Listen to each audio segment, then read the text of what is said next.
Hey, what's up, everybody? It's just Charles the Band. I want to welcome you guys to another episode of the Dreamers Pro Show, where we cover everything from sports, hot topics, classic debates, entertainment, and we give you guys a fresh perspective on things and how we see them. And folks, we got a serious one for you guys here today. Before we get into it, please make sure you like the video and sub to the channel. So, as you guys know, the season is about to start in the next few weeks here. And this year, the NBA is going to be introducing yet again another format to try to salvage what's left of the NBA All-Star Game. This year is supposed to be USA versus the world. I still don't understand how it's going to work. I think ultimately I'll understand how this thing works once the game commences. The question is, why are they doing this? Well, the reason they're doing this and the reason they've been doing the things that they've been doing over the last few years is because we have been witnessing the worst ratings in terms of viewership in the NBA All-Star Game over the last few years. I mean, this is the lowest point. Like, the NBA has hit rock bottom with some of the ways that they've been going about doing their thing in terms of the leadership from Adams. I mean, it's really bad. But it's not just on the commissioner, although he plays a major role. It's also on the elder statesmen of the NBA. And I said this before. How is it possible that you can have all-star games with LeBron James, Kevin Durant, and Stephen Curry, who these guys are the elder statesmen of the NBA, and we're witnessing some of the most disgraceful basketball ever, to the point where former Denver head coach Mike Malone, former championship head coach, said after he coached the All-Star Game, "This is the worst basketball game I have ever seen in my life." This is where we are with this current crop of NBA talent. So I was just combing through the internet and I came across a report here that features some comments that former Michael Jordan's teammate Scottie Pippen had to make. And you guys know Scottie Pippen every now and then can make headlines for some of the things that he says in the media, especially as it relates to Michael Jordan. So this article had the following headline saying, "Scottie Pippen believes new blood is needed to save the All-Star Game." And I'm like, let's see what he said. So let's get into what this article said here. The NBA All-Star Game has long been one of the league's marquee events, but in recent years, its reputation has taken a major hit. Once viewed as a showcase of competitiveness and pride, it has gradually turned into a highlight reel scrimmage with little defense, minimal intensity, and veterans simply going through the motions. According to Scottie Pippen, the solution is not to keep tinkering with the format, but to bring in new blood, to restore the fire that made the game special in the first place. In a recent interview with Marca, the Chicago Bull legend didn't hold back. "I just think they have to bring in new blood. The players who have been repeating as all-stars for 17, 18, or 20 years are guys who don't want to be there anymore, and that hurts the game. If they bring in new blood and let young players go, I think you can get a competitive game." For Pippen, the issue isn't about whether Team USA faces the world, the new format for 2026, but about effort. He believes veterans like LeBron James, Stephen Curry, and Kevin Durant, as great as they are, simply don't approach the All-Star Game with the same competitive spirit that players of his era did. Stop the damn article. Has nothing to do with his era. It's not just Scottie Pippen's era. This ain't about nothing about no old head, because I know that's where we're going. These old heads ain't got nothing to do with no old heads. And first of all, let me say this. If you're in your late 20s and you're in your early 30s calling people old head, you a bozo. Like, you a bozo. Like, knock it off. You're not a baby anymore. I think some of y'all are still trying to hold on to like your teenage years. Like, you're like, grow out of that, bro. Like, if you're in your late 20s, early 30s, or your 30s, talking about old heads, you need to knock that off. Like, knock it off, right? Let me say this. It's not just about Pippen's era.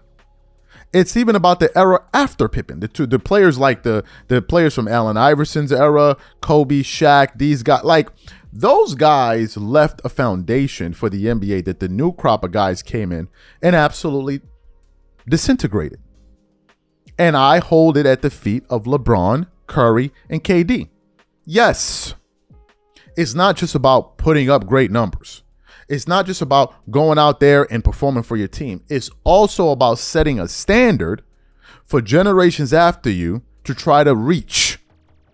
Where's the bar? There is no bar. This is the problem when older guys try to assimilate with younger guys. This is the problem, because now there's no leadership. Who's leading who? Who's leading who? This is the problem. This is the problem. The older cats like the KDs and these, they didn't set a standard. You think that if Kevin Durant or Stephen Curry or LeBron James barked at these guys in a huddle or wherever, you think they wouldn't listen to them? Of course they would. Do you know why? Because these players respect what they did. And more importantly, these younger guys got to see more of them than they saw of the Jordans. How do we know? Listen to the ignorant ass comments that Anthony Edwards made. That Jordan was the only guy that was skilled in his era. Or Kobe, and like that explains it all. So they only know what these guys have done, which means that they would be even more open to hearing what they have to say and following their examples. But what has happened is they're following their example, and their example has been just everybody just focus on their brand, focus on yourselves, and that's it. That's it. And this is the reason we are where we are. It's the reason we are where we are. The current crop of men in the NBA are not leading anymore. They're just all young ends, everybody together. Old ends, young, and they all won. And this is the problem. People keep talking about old heads like that's something bad. Like, I'm confused with you dudes, bro. I'm lost with you dudes. Y'all talking about old heads like that's something wrong.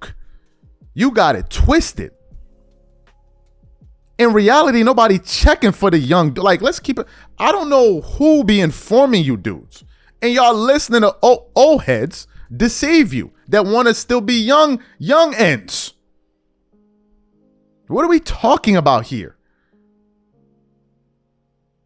The older guys are the ones that are more desired at every level.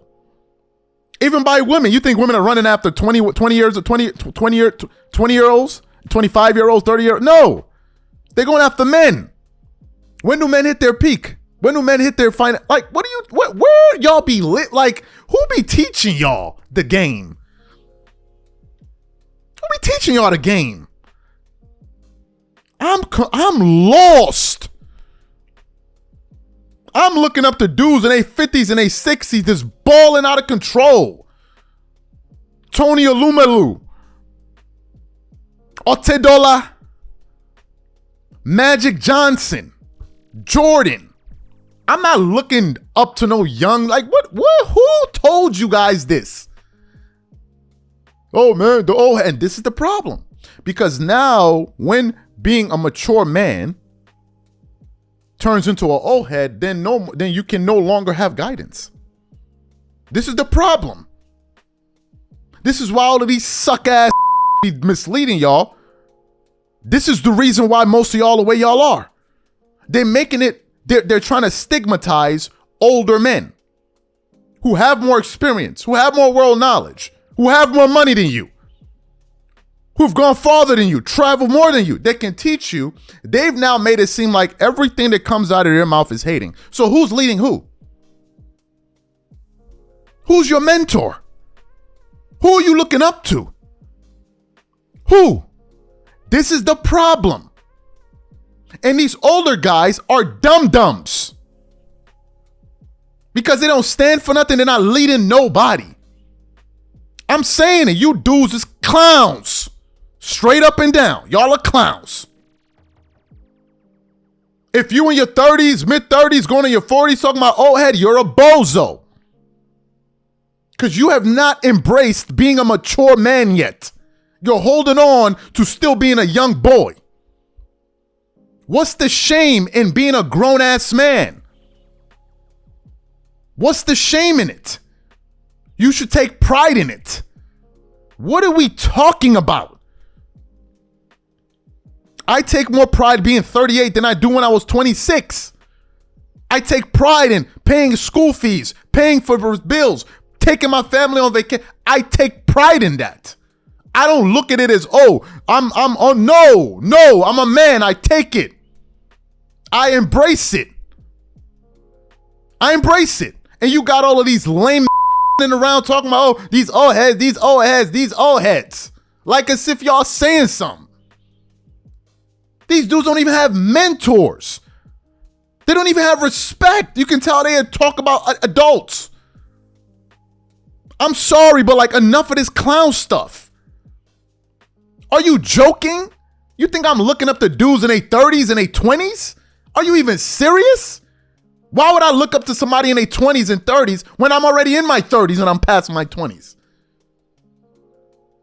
I'm trying to figure out how the hell does Akeem Olajuwon be worth hundreds and hundreds and hundreds and hundreds of millions in his 50s? How did Magic Johnson go from making $25 million an NBA player to now being a billionaire shooting basketball in his yacht in the south of Italy? In the Mediterranean. But you got these dumb man, these old heads. Okay.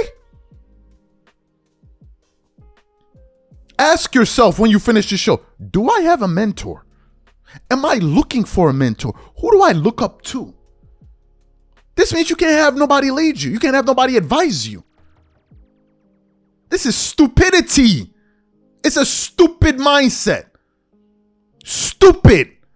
Even when Magic Johnson finished the NBA and he wanted to get into business, he looked for those that were older than him, that had more experience than him. Leave it to these young dumbasses. They will, oh, just do it to yourself, man. Just leave it to yourself. Now, older, mature men that are doing well, killing the game, the richest men in the world, who do you think they are? 20-year-olds and 30-year-olds? Who are you deceiving?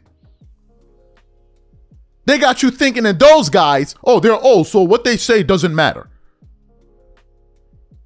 All of you dudes in your late 20s and early 30s, if you're talking like you're a bozo and you're immature and you're afraid of embracing your age and embracing being no longer in high school or in college, it's over. You're a man now. Get over it. You're a man. There's nothing wrong with being a man. There's nothing wrong with it. Absolutely nothing wrong. If your uncle come up to you and be like, yo, you're doing this, you're doing it, it's okay to listen to what he has to say because he's been further than you. This is the problem. Sorry for my rant. Catch you guys on the next show and I'm out. Peace.